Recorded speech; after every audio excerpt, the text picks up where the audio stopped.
বিশৃঙ্খলতা করতে চায়, তো শাহজালালের উত্তরসূরিরা আবার তরবারি হাতে নিয়ে তাদেরকে শায়েস্তা করতে প্রস্তুত আছে। ঠিক কিনা বলেন?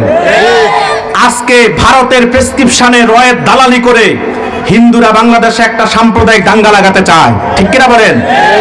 আপনারা জানেন 5 আগস্ট শেখ হাসিনা বিদায়ের পরে সবচেয়ে বেশি যেই দেশটা বাংলাদেশকে নিয়ে মাথা ঘামাচ্ছে সেটা হচ্ছে ভারত। ঠিক কিনা বলেন?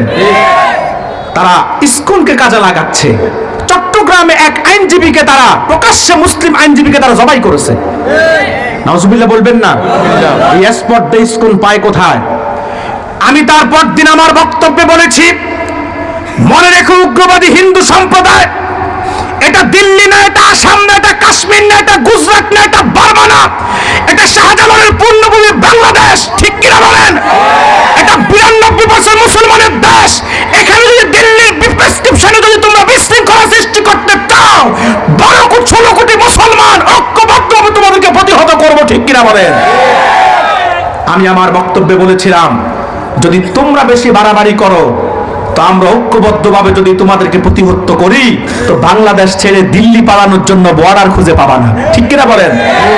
কিন্তু আফসোস লাগে এখনো আমার দেশে কিছু লোক ভারতের দালালি করে। কি আছে না নাই? আমি তাদেরকে বলবো, বাংলাদেশে বসে ভারতের দালালি করিও না। যদি বাংলাদেশকে ভালোই না লাগে তো তোমাদের ম্যাডাম যেখানে গেছে সেখানে তোমরাও যাও। ঠিক কিনা বলেন?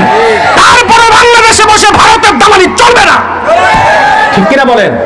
তো আজকে আবারও গৌর গোবিন্দের উত্তরসূরিরা মাথা চাড়া দিয়ে উঠতেছে। ঠিক কিনা বলেন? সাম্প্রদায়িক দাঙ্গা লাগাতে চায় বাংলাদেশে। ঠিক কিনা বলেন? স্পষ্ট হুঁশিয়ারি করে দিচ্ছি, হিন্দুদের উগ্রবাদী সংগঠন ইসকন মনে রেখো, মুসলমানের ইতিহাস তোমরা ভুলে গেলেও আমরা ভুলি নাই। বিশেষ করে বাংলাদেশের মুসলমান 47 ইংরেজ লাল কুত্তার দলকে দেশ থেকে বিতাড়িত করেছে, 52তে ভাষা আন্দোলনের অধিকারকে আদায় করে নিয়েছে, 71 স্বাধীনতার সূর্যকে চিনিয়ে এনেছে। যদি আমার দেশে কোনো সাম্প্রদায়িক দাঙ্গা লাগাতে চাও, কিংবা ভারত যদি আমার দেশের 1 ইঞ্চি মাটিকে দখল করতে চায়, আবারও ভারতকে আমরা সমচিন জবাব দিতে প্রস্তুত আছি। সেটার জন্য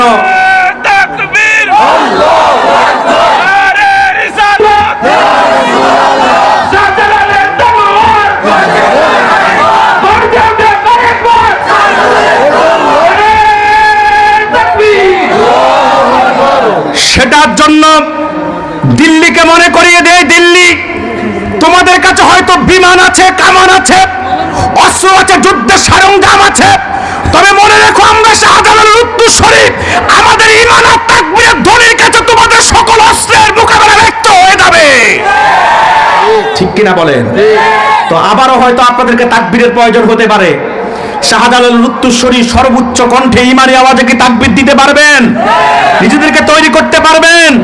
গাজওয়া হিন্দ যদি আপনার জীবদ্দশে অনুষ্ঠিত হয় বুকের রক্ত ঢালতে পারবেন? আমি আমার আলোচনার শুরুতে আজকে সিলেটের প্রাণ কেন্দ্রে বসে আমি কলিজার টুকরা যুবকদের দিলের মধ্যে জিহাদের বীজ বপন করতে চাই।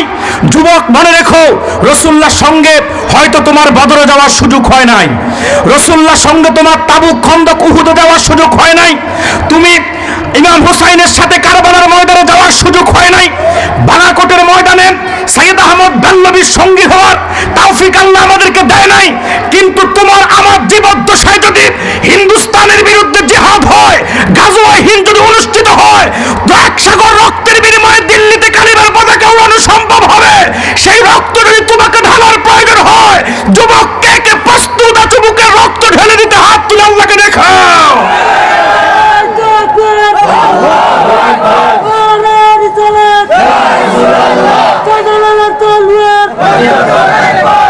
সম্মানিত সুধী, তো আপনাদের তাকবীর আরেকবার প্রয়োজন হবে, পারবেন দিতে?